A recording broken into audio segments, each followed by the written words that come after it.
Right. Let me go back to my chat. I shared a couple of articles. Can I see who had a chance to read this? Had to just even glance at the articles.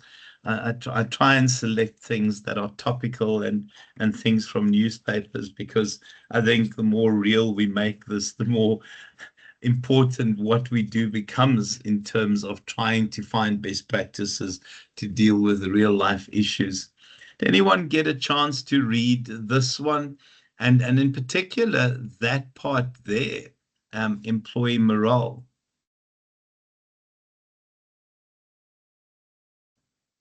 Employee morale. Anyone get a chance to read these? Oh gosh, I worked so hard to share it. I feel sad on the inside now.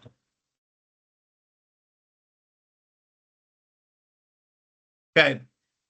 No, that's fine, almost. I did say take a glance. I don't force people to do homework ever.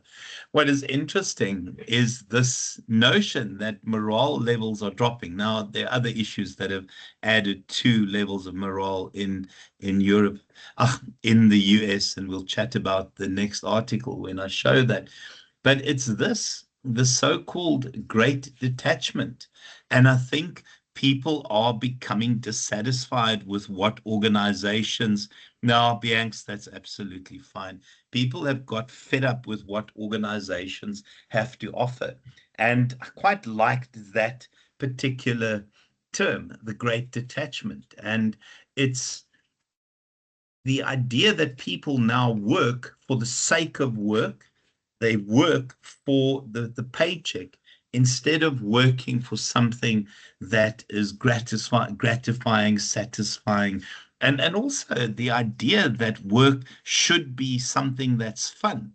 So it's almost a throwback to the idea that work is drudgery, that you do it, because you have to, not because you want to.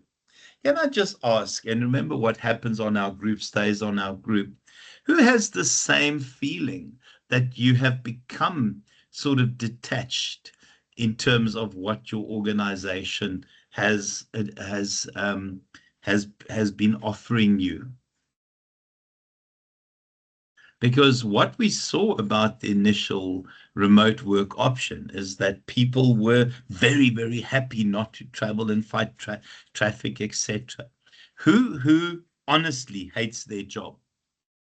Anyone want to admit to that, or is that too much or was that too harsh a statement? Most days, not hate, but I do take a gun to work on those days that people annoy me. Um, not hate. Okay. Hate's strong. Well, that's the problem, Vincent, and it's not the term that I should have used, but it was deliberate. Okay. Now, who feels unhappy about their job? Don't hate it, but would rather be doing something else.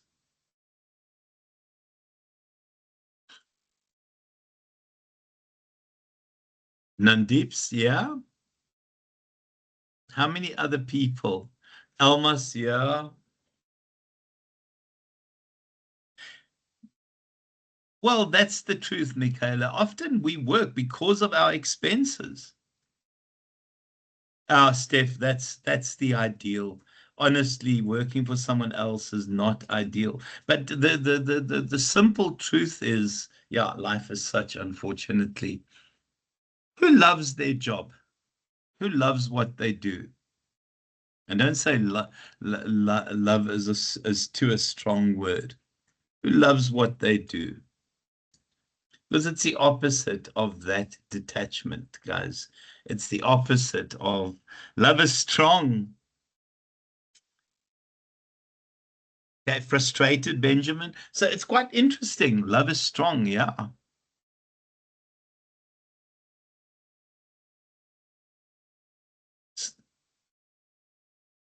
Okay, yeah, Nandeeps, that's absolutely fine. And we did chat about this right at the beginning of the course. What are your reasons for doing this? And I think 90% had a career reason for doing it. I think that would be a reasonable suggestion, that it was all about changing jobs. Now, I think there are a couple of things that have guided you, and you can reread some of this stuff. Well, that's also true. Salaries aren't keeping track, and we can't even suggest that it's just inflation, because it is a lot more than inflation that's kicking us. I mean, it's new taxes. Everything is just taxed nowadays. And as much as we think that our inflationary basket would account for every single bit of increase that we have to pay, we can never ever be that accurate. The one that I find interesting is this, you know, this need for efficiency. I think employees are pushed to their limits. I think people are expected to contribute significantly more than they have in the past. I think that people are expected to give more than their pound of flesh, and it's not a term we use anymore. Is that fair? That the pressures on people have increased despite the use of technology? Because I feel like that every day. I feel overwhelmed most of the time. And I think when you have a tight environment, in particular from an economic perspective, you expect more from your employees. Now, I'm one of these strange creatures that when I'm sitting in class and teaching, I love my job. But there are many aspects that I don't find desirable. There's some aspects that I simply hate. But I think what makes me come back to my job is the fact that I like being in class, is that I like being in front of a class, and I quite like my students. Which is also quite strange, but I actually enjoy my students. Now, I try and always tell myself that those positives somehow have to beat and outpace the negatives. And I'm not going to share what the negatives are, but no, let me tell you, I hate admin. I absolutely despise admin. There are other things that we've already touched on. This financial uncertainty. People are struggling at the moment. I don't think we understand the pressure on South Africans to survive. It's just everything becomes more expensive. And if you still have a bond, if you're still paying cars, if you still have to buy groceries, if you have kids at school, it becomes a real challenge. So a lot of people stick with what they do simply because they have to pay. And you can see some of the other stuff here, guys, and you can have a glance at that. Now, the one that, yeah, I'm worried is going to get this one blocked, so I just want to move away from that, is this one here. And it's Trump just firing federal employees left, right, and center. The idea that it's done, you have not demonstrated that your further would be in the public interest. Boom, off you go. That's not even a reason for dismissal. My master's degree, believe it or not, is in labor law, and that certainly doesn't align with our labor law whatsoever. And the problem is, people who have been career civil servants are just getting let go. So the impact in terms of morale is significant. And the truth is, when people around you lose their jobs, your chance of staying motivated is very, very, very slim. So, what are some of the options to change the way we perceive work? The first one is the 4-day working week. Now, that gives you 3 days off and 4 days on. Comments about that as an option?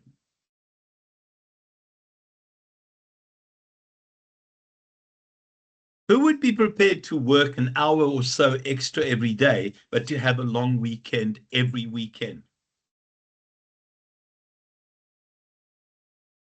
Because I think this is what the future is, guys. And it is the 4-day week. It would be. And Michaela, that's my problem. is, yesterday I sat marking assignments. So I often don't have weekends. And that's why I try not to respond to students on weekends, because there's just no, and my office is between the gym, the dining room, and my first lounge. And it's it's hectic to pull yourself away from work. Yeah, so did that one. The other one that people say, and I've now unfortunately read too many articles. You guys will still be able to read this one. The idea of employee recognition, and we'll talk about the importance of. But that's, yeah, Cindy, and I think a lot of people will agree with you. And almost you are right. I mean, yeah, last night I worked till late and my body just said no more. Um, please have a glance at this one, the importance of recognition. I think we underestimate the importance of acknowledging people's contribution, and it has to be done in the right way. I think recognition must be very specific in almost, this is what you've achieved. Thank you so much. And this is our thank you for that. Flexible hours. Yeah, it's quite interesting, and I won't say who. We have someone at Varsity College that doesn't operate until she's taken her dogs for the walk in the morning. So she doesn't really have a start time, but whenever she starts, she has to work 8 hours. It's just her boss realizes that this is her thing, and we have to work around her time. So the idea in terms of your own working hours, there's research being done, and I certainly think we need some more research on this as well. And please have a glance at this one, guys, in terms of flexible schedules and work from home people. I think there is research being done, and I don't know how far it's progressed around people's natural cycles. I think you get morning people and you get night people who are the irritating. Yeah, absolutely, Almas. The flexible work schedules and also remote work. Can I just see who are the irritating morning people who wake up with a chirpy?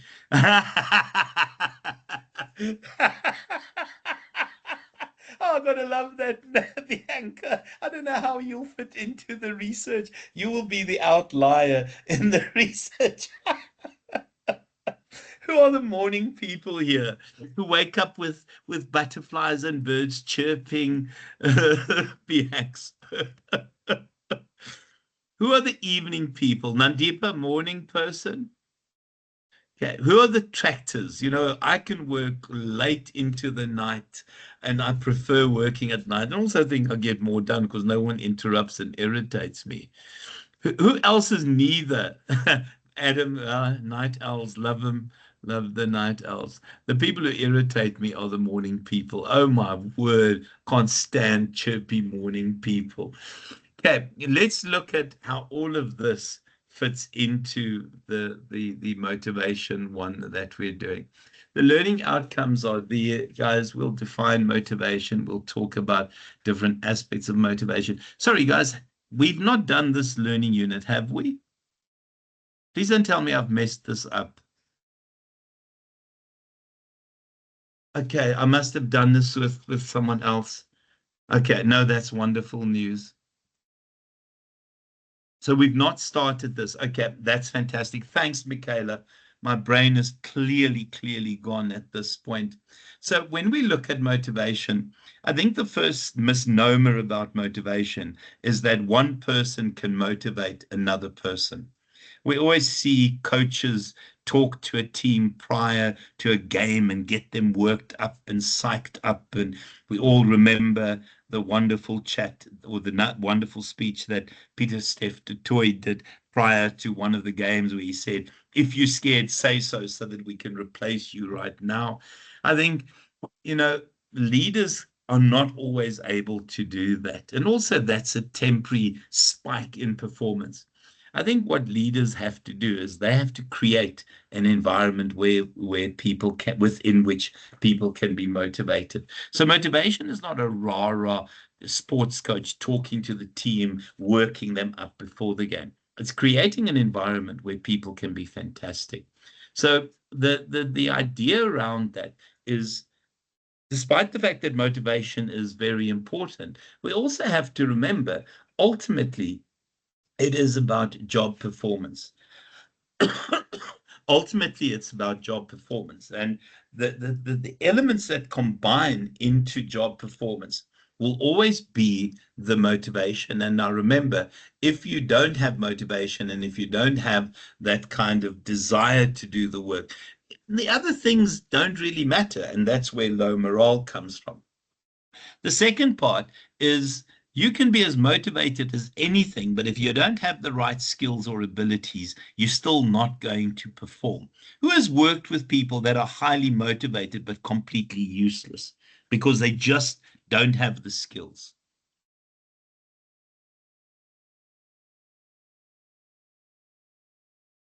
Oh, okay. So I thought we had done that, and I thought we were over. Oh gosh, no, we have done this, guys. I think we are here because I showed you that. I showed you the yeah, that's it.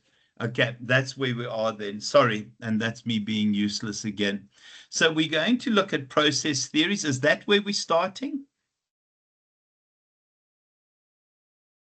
Oh, please don't tell me I've messed this up. Yeah, no, we are. I have an excuse. I have flu. Okay, so in terms of, oh my word. Please don't tell me I've buggered this up completely. Hold on a second, guys. Hold on, hold on. Let me not be an idiot today. Because I know that I used those slides for a specific reason. And I'm trying to remember why I used them. Oh my word, I'm useless sometimes. Hold on. Remember all of this when you evaluate me, guys. Doesn't remember where he stopped. Um, okay, let's just see here.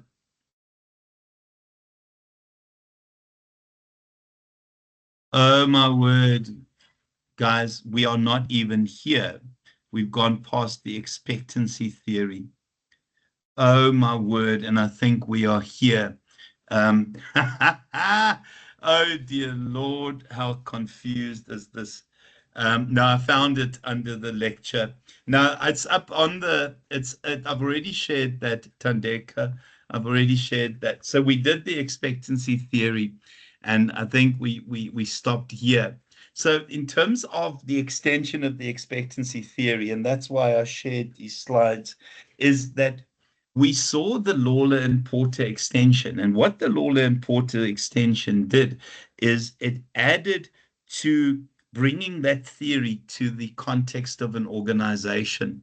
Now, in terms of that, we realized that sometimes achievement is as important in future achievement as all these elements, the effort to reward, performance to outcome, and outcomes themselves, that often people work for the actual achievement itself. So often high performance that happens at one point will then cause more rewards for high performance and also will then become a positive cycle in further high performance.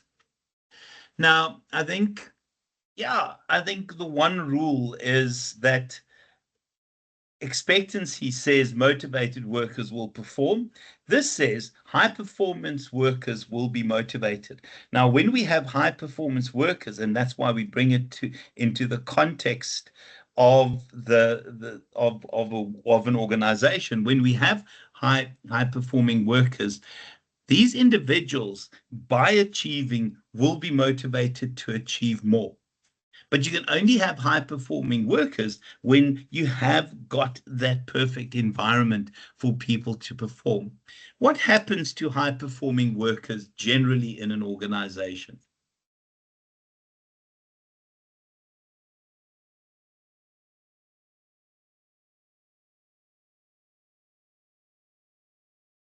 I think often high performance results in rewards, and then obviously, and you have to challenge them, and you have to constantly keep them challenged. You have to give them new targets, etc. But I think I quite like this, that often your own performance is motivation for further performance. Think of a subject that you've done at varsity college that you did really well in your first assignment, and that great mark spurred you on to do well again. Because that's the essence of this theory,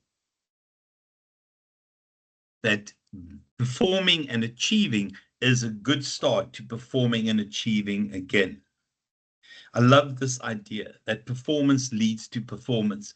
And it's a change and it's a shift from what the expectancy theory said. So what the theory now says is that often when you perform, there will be these positive outcomes, intrinsic rewards, the recognition, etc. These will be bonuses. And then as long as you believe that you are treated fairly, you will have more performance and more satisfaction. Another theory that has been around for a while is the equity theory. The essence of the equity theory is that people compare themselves all the time in terms of their own inputs and what they are given as a consequence of those inputs in the form of outputs. So the suggestion of the theory is that every single person keeps looking over their shoulder, that they keep comparing themselves to others. So the essence is, if this is person A, oh my gosh, okay, this person's been hit by a bus, this person's hit by a truck. If this is person A, that person would arrive at work and provide certain inputs and will receive certain outputs or outcomes. The theory suggests that person A will constantly compare himself with someone else in terms of what they input and what they get as outcomes. So if we were to use this in my case, guys, that's right, almost in terms of the mark there. So I always think, okay, what do I bring to the party? I always make sure my slides, I try and stay current in terms of my understanding of the world. I have a good few qualifications, and on the basis of that, I get paid a certain amount. What I then, if I were to use this theory, is I would compare myself to others and ask, what do they provide as inputs and what do they get as outcomes? So it's this idea that you have to have fairness in an organization. Do you think this is a reasonable take on what motivation is that we constantly compare ourselves against other people in terms of how hard they work and what they bring to the party and how much they get paid?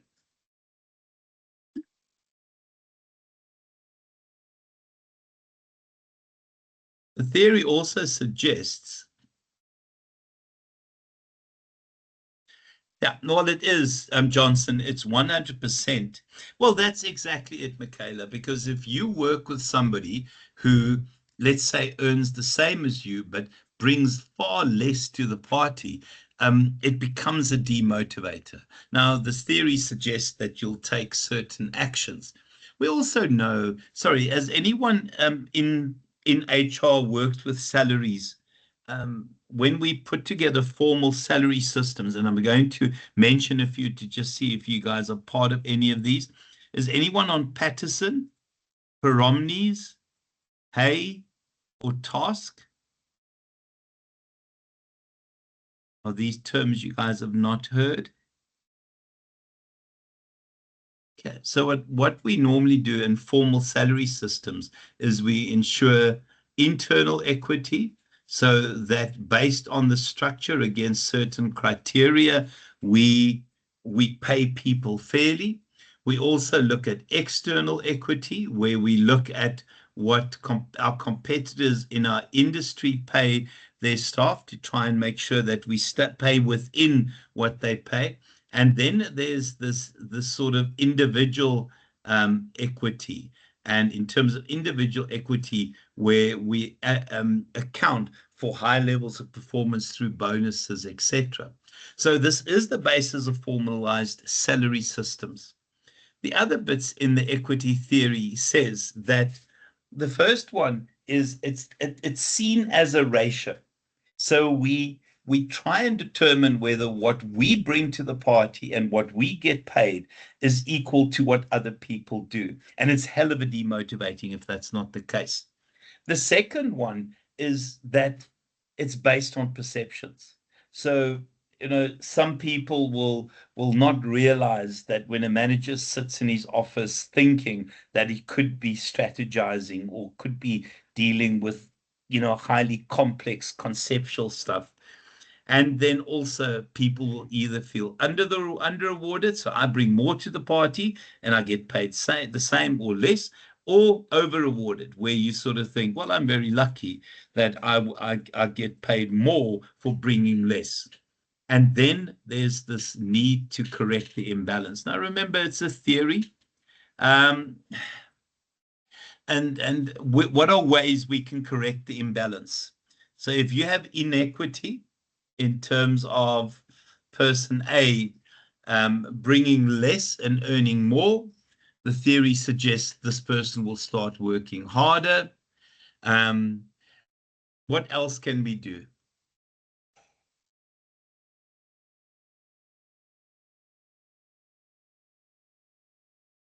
You have to have performance reviews, absolutely, to determine this. You can go to this person if you believe you're putting more in. Absolutely, Johnson. You can go to this person A, can go to person B and say, stop being a slacker. I work harder than you and we get paid the same, or I get paid less than you. It's unlikely that it'll ever work. If you believe you are being paid more for doing less, you might actually ask, according to this theory, a salary decrease. Sure, that will happen.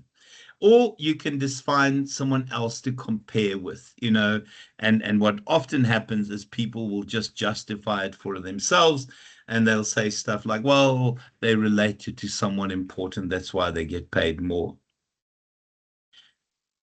The goal setting theory. Who has ever been on Weigh Less or Weight Watchers? If you don't want to share, don't. On Weigh Less or Weight Watchers. Michaela, have you been on? Which one were you on? How much did you lose?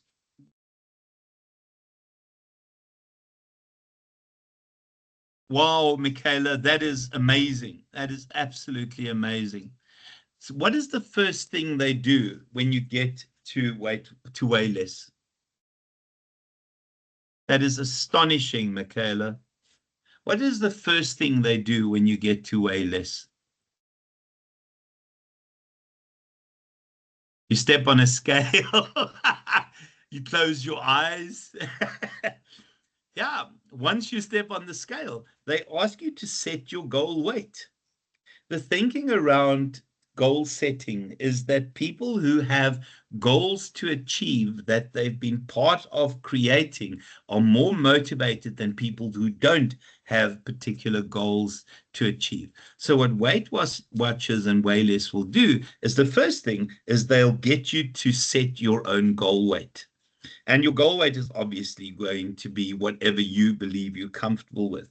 The important thing about that goal is that it becomes a target in terms of whatever you do. And if you set 20 kgs as your goal weight in terms of losing, you can then start dieting and exercising, etc.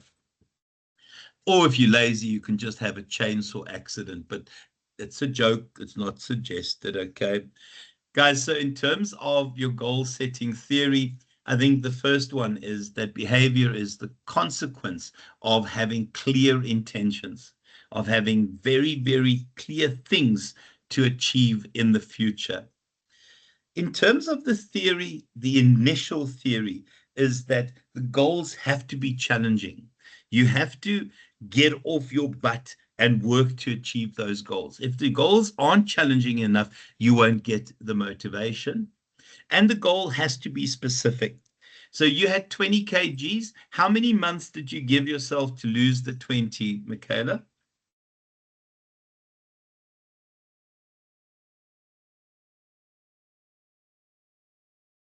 Because 20 is a heck of a lot of kgs.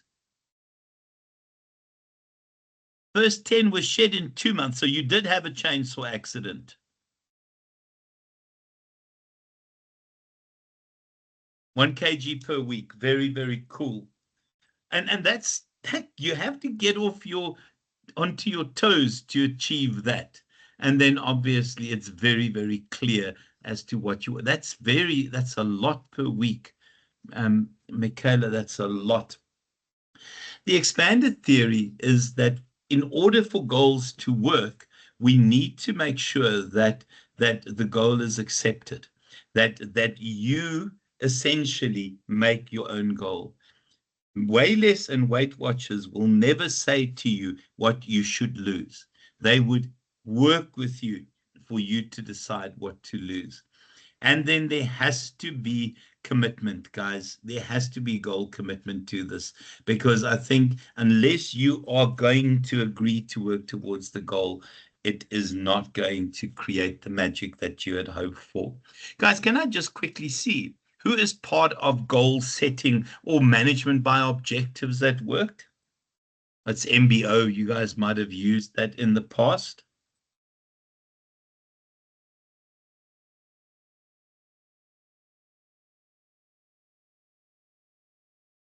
Who has clear goals in terms of what they have to achieve at work? I'm a bit worried about this one.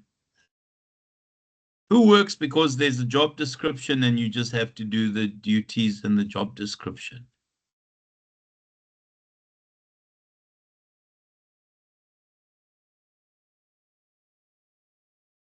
Let me ask the question differently. Who has a performance management system in place?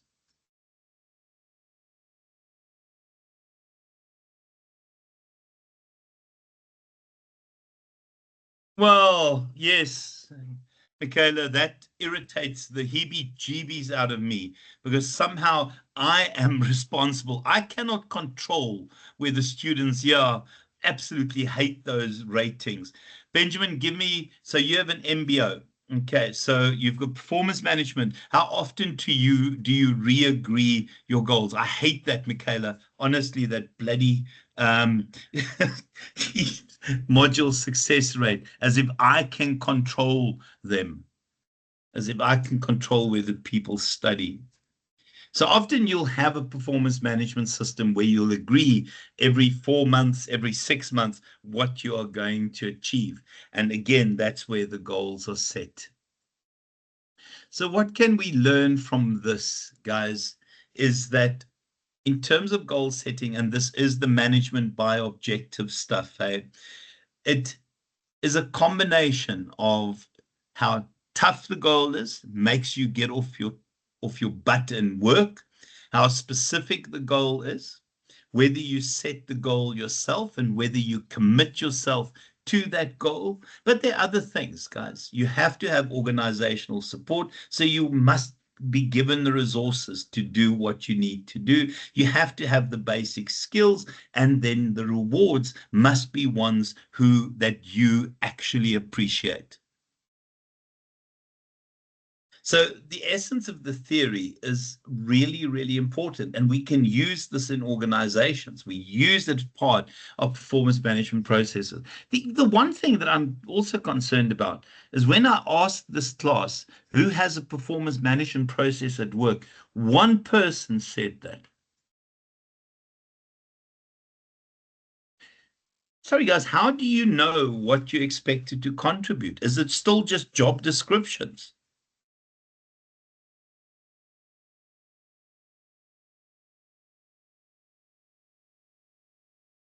I feel like I'm talking to myself tonight.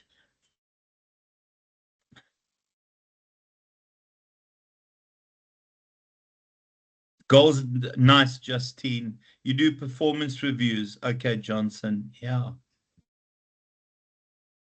Quarterly and annually. Okay, that makes sense. Bianca. Oh my gosh. Yeah, that's me at home. I just do as I'm told. Okay, Johnson, target-based assessments, very cool. And a review mid-year. Okay, no, that's better. Okay. Daily stats. Adam, what do you do, boyo?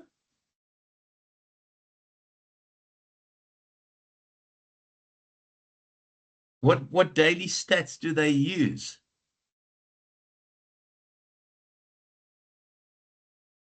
Oh, geez, today.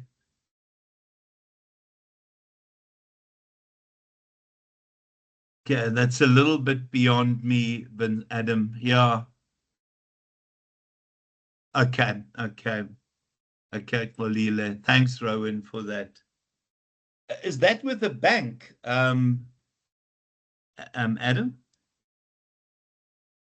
Oh, I see what you mean. I see what you mean. Okay. So insurance or medical aid or something like that. Medical insurance. Okay. Sure. Yeah. Benjamin, do you work for government?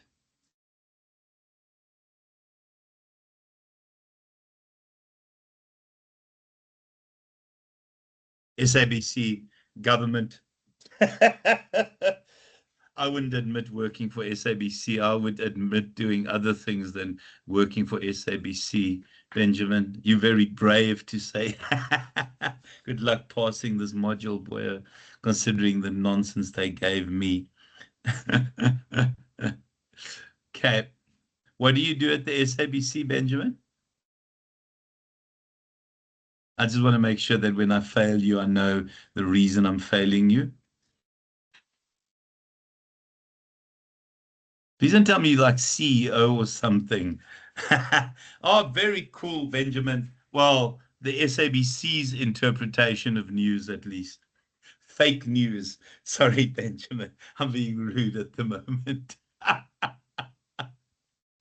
Okay, guys. So, in terms of what we can learn from the process perspectives, the first one is that motivation is a conscious decision.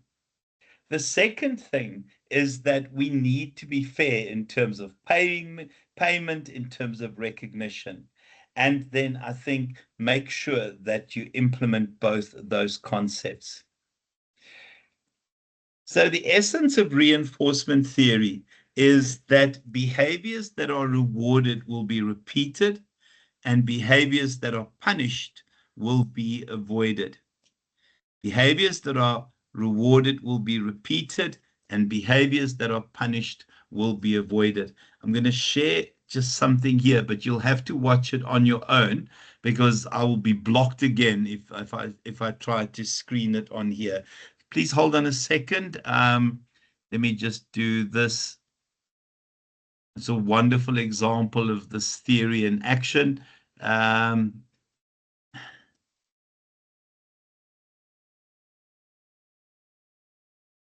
I just want to get the recording for you. Hold on. Okay. Ah, shucks. Now, if I do this, this might be a mess. Watch them block me again. Okay, guys, there. Please watch that on your own.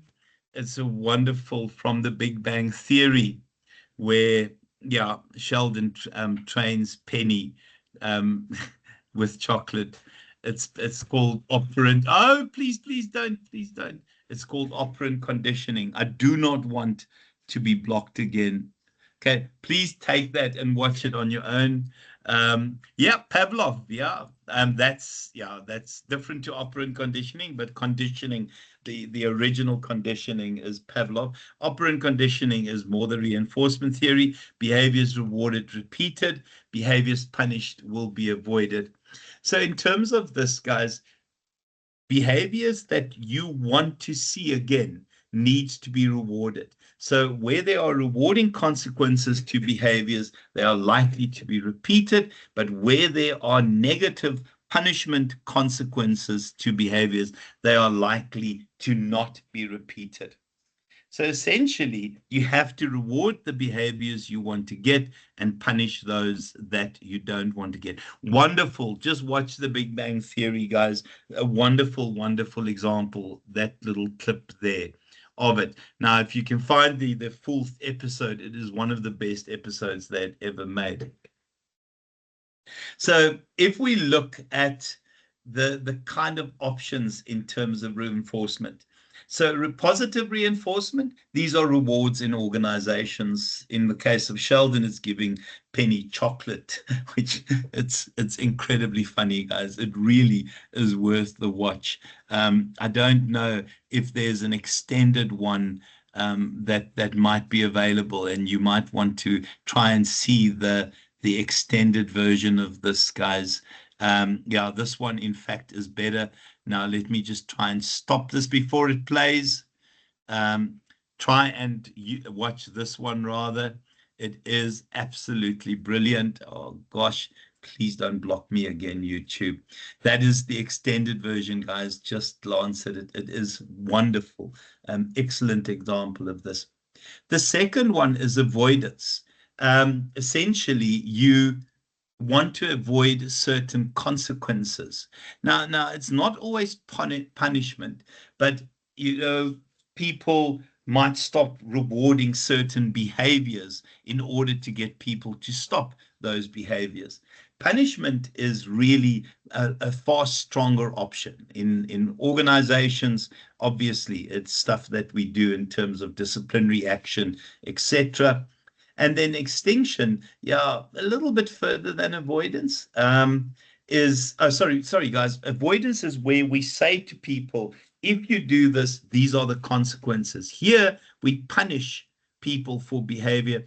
And then extinction is the one that I said earlier, my apologies, where we just stop ignoring certain behaviors, hoping that it will go away. Works really well when your kids swear, okay, when your kiddies swear. And then how do we reward? Different schedules in terms of reinforcement. Fixed interval. Who gets an annual bonus? Not a 13th check, an annual bonus. No, it's a 13th check. Rather use the term a 13th check. Do people still get 13th checks? Tandeka, very nice. Where do you work, Tandeka? Wow, very, very nice. Bianx, very cool.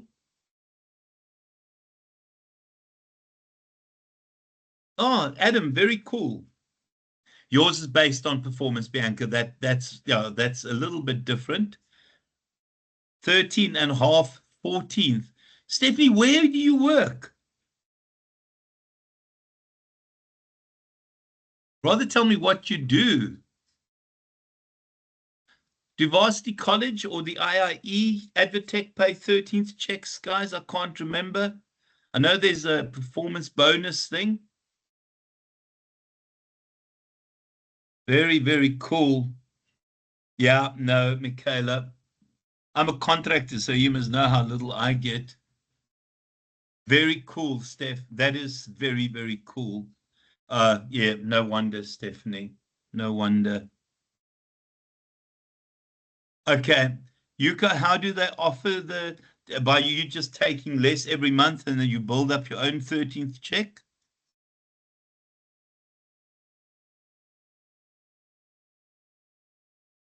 Yeah, I'm a contractor, so I know nothing about how VC.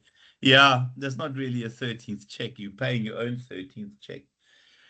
Variable interval, guys, is where you get your reinforcement at variable intervals. There is a lovely example of a restaurant in New York that one day in a month, whatever people eat for that day will be free. But they never, yeah, yeah, that's exactly it. But it's no one knows when that night will be. So people will arrive in the hope that when they're there that night, that they're going to get their meal for free. It's a very strange way of rewarding people, but you never know when that reward will be. Sometimes it'll be the end of the month, the middle of the month, but it keeps the restaurant very, very full. Fixed ratio is piecework, guys. So essentially, every time you sew 10 dresses, you will get a small bonus. Okay, every time you sew 20 dresses, you'll get a small bonus. Yeah, variable ratio. You never know the number of behaviors, but you'll keep behaving in the hope that there will be some sort of reward. Now, the consequences are, yeah, we've got a couple of these. Positive reinforcement obviously will work because there are positive outcomes and rewards. Oh, my word. Yeah. Avoidance. Yeah. I think the reality is by warning people, if you don't, then this will happen. Punishment is disciplinary action. The potential of dismissal and extension is we just simply ignore them. And then, yeah, your fixed interval schedule, I'm not going to go through those again. Now, this is a theory that's been around for a very, very long time. And I think the jury is out on whether it's possible to have proper behavior modification. So behavior modification is based on the reinforcement theory. Okay, so essentially the belief is that we could train people to behave in certain ways. Now, it's operant conditioning. It is Sheldon trying to train Penny like a seal, because that's a line from that particular episode. And please just watch the clip, and if you can find the full episode, it is well worth watching. So, guys, in terms of behavior modification, again, the belief that through punishment and reward, you can get a person to behave over a period of time in a particular way. And then just some of the implications. I think people who get rewarded, who get acknowledged in terms of their performance, are likely to be motivated. And then also, yeah, be very careful of motivating average people. How do I explain this?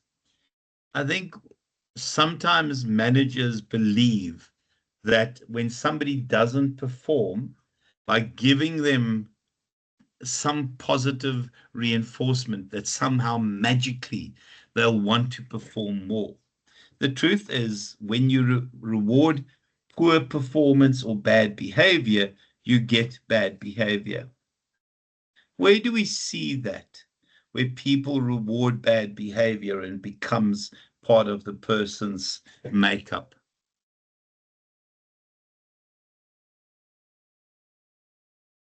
Think of the screaming kid in a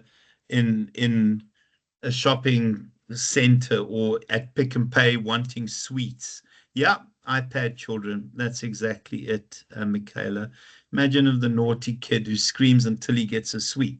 So he'll know next time he wants a sweet, he'll start screaming again. So we reward sometimes bad behaviors. Who here is a parent already?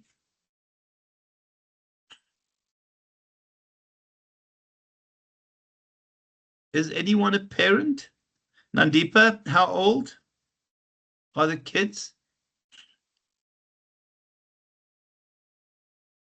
Yeah, no, I can see you being straight. How old are the kids? 22, 18, and 8. So you didn't have TV.